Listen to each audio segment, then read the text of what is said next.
يا رسول الله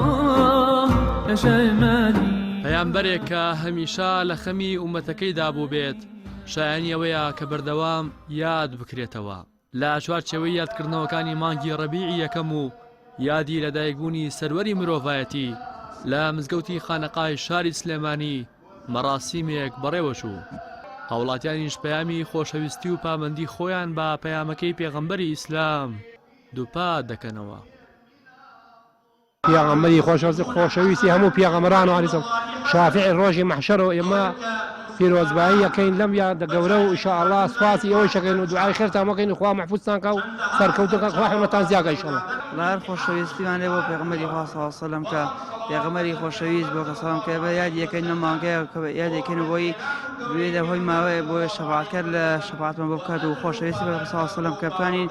ئەو خۆشەویستان دەبڕین بۆ پێغەمبەری خوا صلی الله علیه و سلم کە ئەو چەند خەمی ئێمە و چەند خەمی ئومەتەکەی و چەند خەمی ئەم ئومەتی ئیسلامی بۆ کە خوا لەیان خۆش و ناحەکانی خۆش بێت و ئێمە توانین کە سەڵاوات ئێستای دنیادی بکەینەوە و هەروە بتوانین لەم مانگەیە بتوانین تۆزە یادی پێغەمبەر صلی الله علیه و سلم بکەینەوە. مامۆستایەکی ئاینیش دەڵێت ئەم بۆنەوە مەراسیمانە وەڵامێکی دەمکوتکەرە بۆ ئەوانەی کە هەوڵ دەدەن ناوی خودا و پێغەمبەر لە بیری خەڵک ببەنەوە.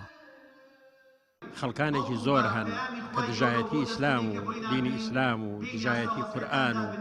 بەرنامەی خوا ئەکەن ئەیانەوێت ناوی پێغەمبەر صلی الله علیه و سلم لەسەر زوبان و لەناو دڵ و دەرونی ئەم میلەتە بسڕنەوە. ئەمڕۆم زیاتر لە کاتەکانی تر بە پێویستتر و بە زەرورتری ئەزانم کە ئەم یادە چڕتر و پڕتر بکرێتەوە ئیتیمامی زۆری پێ بدرێ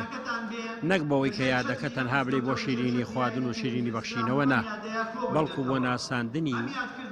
پێغەمبەر صلی الله علیه و سلم بە بەشەریەت. ئێمە ئەمڕۆ موسڵمانین ئیمانمان هەیە بەخوا ئیمانمان هەیە بە پێغەمبەر صلی الله علیه و سلم بەڵام تا ئێستا هێشتا پێغەمبەرمان صلی الله علیه و سلم وەکو خۆی نەناسیوە. میلەتی کورد بەردەوام بە شێوەیەکی تایبەت بۆنەوە مەراسیمە ئاینەکانی یاد کردوێتەوە و لە مەراسیمەکاندا بۆ دروستکردنی ئاشتی کۆمەڵایەتی و سیاسی و فەرهەنگی و ئایدۆلۆژی سوودی وەرگرتووە کە ئەمەش مۆرکی ئیسلامی بوونی زۆرینەی ڕەهای کۆمەڵگەی کوردەواری تۆخ دەکاتەوە. ڕاستی حەمامین کەناڵی ئاسمانی پەیام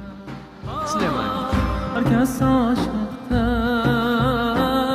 دلی مەشکینە دلی مەشکی